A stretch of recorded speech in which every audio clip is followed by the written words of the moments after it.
নমস্কার এভরিওয়ান, সবাই ওয়েলকাম করছি নতুন একটি রেসিপি দেখার জন্য। আশা করি আপনারা সবাই ভালো আছেন এবং সুস্থ আছেন। আজকে একবারে সহজ পদ্ধতিতে একটা পিঠা রেসিপি নিয়ে আসলাম। পিঠা হয়তো বা আপনারা অনেক খেয়েছেন, তবে এই সাদামাঠা পিঠাটা একবার খেয়ে দেখতে পারেন। কোনো রকম ঝামেলা ছাড়া সহজ পদ্ধতিতে তৈরি করতে পারবেন, আর এই পিঠা একবার খেলে স্বাদ কিন্তু ভুলতে পারবেন না। চলুন কথা না বাড়িয়ে রেসিপিটি শুরু করা যাক। প্রথমে পুর তৈরি করে নিতে হবে, আর পুর হিসাবে ব্যবহার করব এখানে নারকেল আর গুড় আমি কিছুটা দিয়ে দিলাম, তবে গুড়টা অনেকটাই শক্ত, তাই সামান্য পরিমাণে জল ব্যবহার করলাম। আর এবার গুড়টা ভালোভাবে গলে যাওয়া পর্যন্ত অপেক্ষা করে নেব।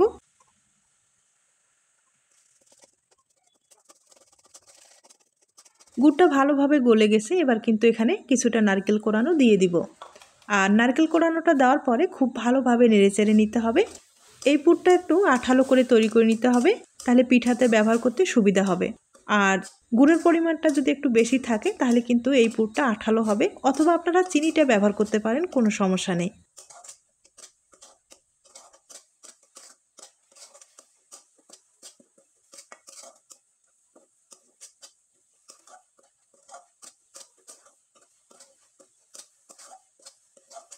নারকেলের পুরটা আমি খুব ভালোভাবে তৈরি করে নিলাম, তবে পুরোপুরি ঠান্ডা করে নিতে হবে। এখন ডোটা তৈরি করে নিতে হবে। আর ডোটা তৈরি করার জন্য এখানে 2 চামচ আমি ঘি ব্যবহার করলাম। আর আপনারা কিন্তু এখানে ঘিয়ের পরিমাণটা আরও বেশি করে দিতে পারেন, তাহলে পিঠার যে ফ্লেভারটা ভালো আসবে। এরপরে এখানে 150 গ্রাম আমি চালের গুঁড়ো ব্যবহার করলাম। আর চালের গুঁড়োটা কিন্তু ঘিয়ের সাথে খুব ভালোভাবে ভেজে নিতে হবে। আর এই পিঠার মূল হচ্ছে এই যে ঘিয়ের সাথে চালের গুঁড়োটা ভালোভাবে ভেজে নিতে হবে। এভাবে যদি আপনারা কোনো দিন না খেয়ে থাকেন, ট্রাই করে দেখুন, আপনারা নিজেরাই পার্থক্যটা বুঝতে পারবেন। আর এই চালের গুঁড়োটা কিন্তু ভালোভাবে ভেজে নিতে হবে। এ পর্যায়ে চুলার আঁচটা একবারে লো করে দিতে হবে। বেশি আঁচে ভাজলে চালের গুঁড়োটা কিন্তু লালচে হয়ে যাবে, অথবা পুড়ে যাওয়ার সম্ভাবনা বেশি থাকবে এবং পিঠাটা খেতেও অতটা ভালো লাগবে না। তাই হালকা আঁচে ভেজে নিতে হবে, আর চালের গুঁড়োটা যেন ঝরঝরে হয় সেভাবে ভেজে নিতে হবে।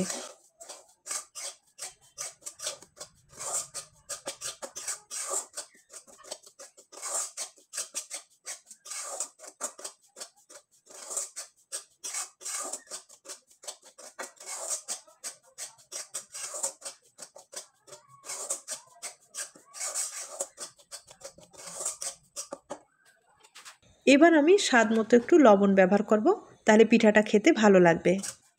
অনেকটাই কিন্তু ভাজানো হয়ে গেছে, দেখতেই পাচ্ছেন। আর এখন যেটা করতে হবে, এখানে কিন্তু ফুটন্ত গরম জল ব্যবহার করতে হবে, আর জলটা কিন্তু আগে থেকে রেডি থাকতে হবে। জলটা দিয়ে দিলাম। এবার কিন্তু খুব ভালোভাবে নেড়েচেড়ে একটা ডো তৈরি করে নিতে হবে।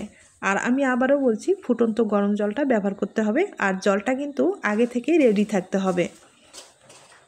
এখন নেড়েচেড়ে এই ডোটাকে তৈরি করে নিতে হবে। এই ডোটা কিন্তু শক্ত করা যাবে না, নরম করে তৈরি করে নিতে হবে, আর সেভাবেই জলের পরিমাণটা দিতে হবে।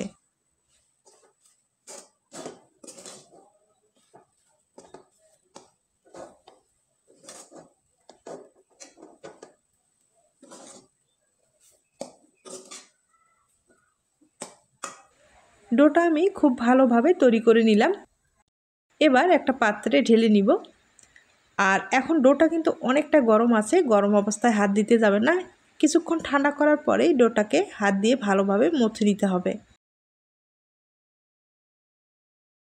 আর এই ডোটা শক্ত করা যাবে না, আমি আবারও বলছি, নরম করে তৈরি করে নিতে হবে। নরম করে তৈরি করলে এই পিঠাগুলো খেতে ভালো লাগবে।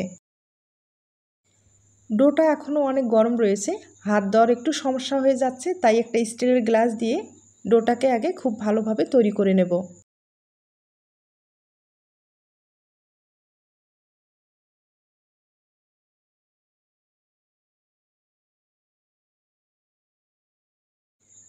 ডোটা আমি খুব ভালোভাবে তৈরি করে নিলাম। এবার পিঠাগুলো বানিয়ে নিতে হবে। পিঠাগুলো বানার আগে আবারও ডোটা কিন্তু খুব ভালোভাবে একটু তৈরি করে নেব। আর অনেকটা যেহেতু নরম আছে, তার জন্য সামান্য পরিমাণে চালের গুঁড়ো একটু ব্যবহার করতে হবে। এবার পিঠাটাকে হাত দিয়ে একটু চড়া করে নিতে হবে। এরপরে মাঝখানে পুর ব্যবহার করতে হবে।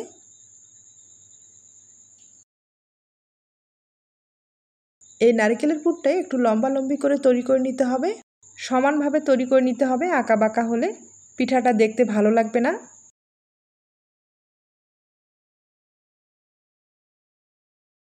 পিঠার মাঝখানে দিয়ে দিতে হবে আর খুব ভালোভাবে পিঠাটাকে জোড়া লাগিয়ে দিতে হবে। এবার হাতে চাপ দিয়ে পিঠাটাকে একটু লম্বালম্বি করে তৈরি করে নিতে হবে। আর দেখতে পাচ্ছেন কতটা সুন্দর হয়েছে। এবার কিন্তু সাইডের যে আঁকা বাঁকা অংশগুলো সেগুলো সমানভাবে কেটে নিতে হবে। আর একটা পিঠা আমি তৈরি করে নিলাম, দেখতেই পাচ্ছেন কতটা ইজিভাবে এই পিঠাগুলো তৈরি করা যায় কোনো রকম ঝামেলা ছাড়া। একইভাবে আমি আরও দুইটা তৈরি করে আপনাদের দেখিয়ে দিচ্ছি। এই পিঠাটা ডিজাইনের কিন্তু কোনো কিছুই নেই, শুধু লম্বালম্বি করে তৈরি করলেই হয়ে যাবে। আর আমি এখানে নারকেলের পুরটা ব্যবহার করলাম, আপনারা কিন্তু আপনাদের পছন্দ মতো পুর ব্যবহার করতে পারেন।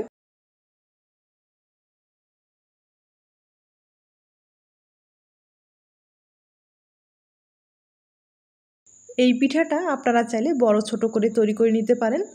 আর বড় পিঠা তৈরি করলে দেখতে কিন্তু ভালোই লাগবে। তাছাড়া পরিবেশন যখন করবেন তখন কেটে পরিবেশন করতে পারেন। আর পিঠাটা দেখতেই পারছেন কোনো রকম ঝামেলা ছাড়া একবারে সহজ পদ্ধতিতে পিঠাটা তৈরি করা যায়। আর এই পিঠাটা খেতেও কিন্তু ভীষণ ভালো হয়। আমি আবারও রিকোয়েস্ট করব, একবার হলো এই পদ্ধতিতে তৈরি করুন, আপনারা নিজেরাই বুঝতে পারবেন এই পিঠার স্বাদ কতখানি।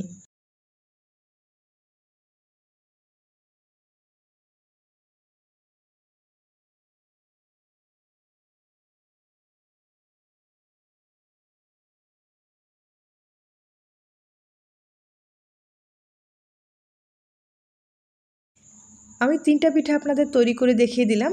এখন যেটা করতে হবে, কলার পাতা লাগবে। আর এই কলার পাতা দিয়ে এই পিঠাগুলো মুড়িয়ে নিতে হবে। আমি কলার পাতা আগে থেকে ধুয়ে পরিষ্কার করে রেখেছি। এবার হালকা করে তেল লাগিয়ে নিতে হবে।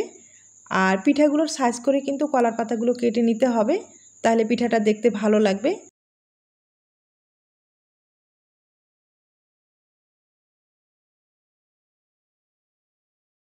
তবে পাতাতে হালকা করে তেল লাগাতে ভুলবেন না।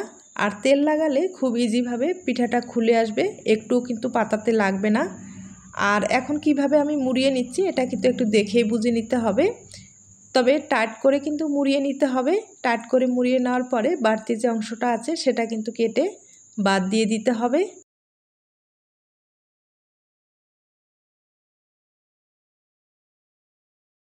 এবার পাতাটা যেন খুলে না আসে তার জন্য যেটা করতে হবে, একটা খাঁটি ব্যবহার করতে হবে।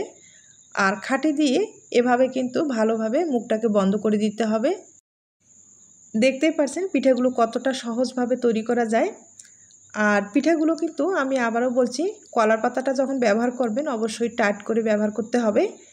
আর এভাবে পিঠা যদি না খেয়ে থাকেন একবার খেয়ে দেখবেন। এই কলার পাতার ফ্লেভার আর ঘিয়ের ফ্লেভারটা এতটা সুন্দর হয়।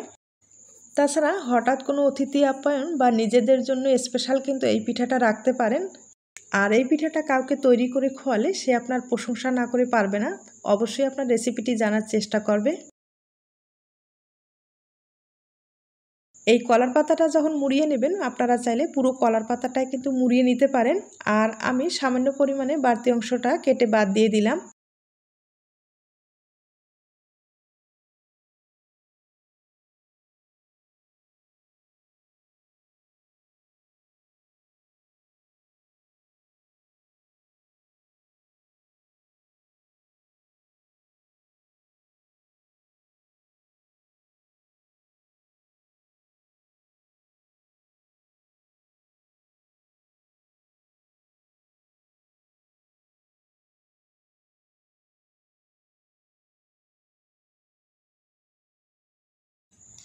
আমি সবগুলো পিঠাই এভাবে মুড়িয়ে নিলাম।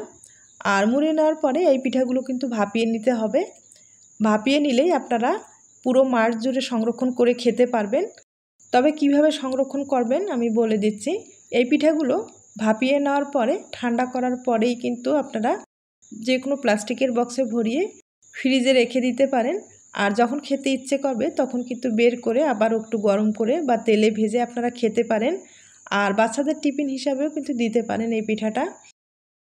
তবে আবারও বলবো, আপনারা কিন্তু আপনাদের পছন্দ মতো পুর ব্যবহার করতে পারেন। আর এখন পিঠাগুলো ভাপিয়ে নিতে হবে। আমি আগে থেকেই পাত্রে জল বসিয়েছি, জলটা ভালোভাবে বলক নিয়ে আসতে হবে। এরপরে ফুল 10 মিনিটের মতো ভাপিয়ে নিতে হবে। আর ভাপিয়ে নেওয়ার সময় অবশ্যই কিন্তু চুলার হিটটা হাই হিটে রাখতে হবে। আমি 10 মিনিট ভালোভাবে ভাপিয়ে নিলাম। এবার খুলে আপনাদের দেখিয়ে দিচ্ছি। আর দেখতেই পাচ্ছেন পিঠাগুলো কতটা সুন্দর হয়েছে। আর ভাপ দেওয়ার পরে এই পিঠাগুলো কিন্তু অনেক নরম হয়েছে। এবার পাতা থেকে পিঠাটা আলাদা করে নিচ্ছি, এরপরে আপনাদের পরিবেশন করে দেখিয়ে দিচ্ছি। তার আগে ছোট্ট একটা রিকোয়েস্ট থাকবে, পিঠার এই রেসিপিটি আপনাদের কাছে যদি ভালো লেগে থাকে বা আপনার কোনো উপকারে আসতে পারে তাহলে একটা লাইক দিতে পারেন। আর আবারও বলছি, একবারে সাদামাঠা একটা পিঠার রেসিপি অবশ্যই কিন্তু বাড়িতে ট্রাই করে দেখতে পারেন। আমি কিছুটা ঠান্ডা করে নিলাম। এখন আপনাদের পিঠাগুলো মানে পাতাগুলো আলাদা করে দেখিয়ে দিচ্ছি। আর দেখতেই পাচ্ছেন কতটা সুন্দর হয়েছে। আর খাঁটিটা কিন্তু খুলতে হবে, এরপরে আলতোভাবে পাতাটা খুলে নিতে হবে। দেখতেই পাচ্ছেন পিঠাটা কতটা সুন্দর হয়েছে আর একবারে নরম হয়েছে, মুখে দিলেই কিন্তু মিলিয়ে যাবে। এটা আমার মুখের কথা না, আপনারা তৈরি না করলে কিন্তু বুঝতে পারবেন না। তার জন্য অবশ্যই একবার হলো তৈরি করে দেখবেন।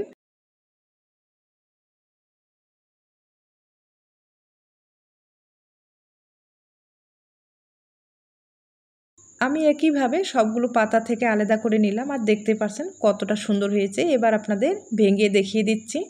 এখন আপনারা এভাবে কিন্তু প্লাস্টিকের বক্সে ভরিয়ে নর্মাল ফ্রিজে 1 মাস পর্যন্ত সংরক্ষণ করতে পারবেন।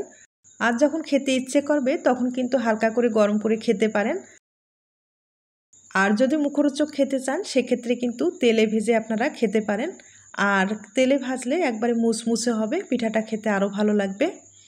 একটা পিঠা আমি ভেঙে দেখিয়ে দিলাম, একইভাবে আরেকটা ভেঙে দেখিয়ে দিচ্ছি। এগুলো কিন্তু অনেক নরম হয়ে থাকে, খেতে লাগবে দুর্দান্ত। অবশ্যই বাড়িতে ট্রাই করে দেখতে পারেন। তাহলে আজ এ পর্যন্ত। সবাই ভালো থাকবেন, সুস্থ থাকবেন এবং নিরাপদে থাকবেন।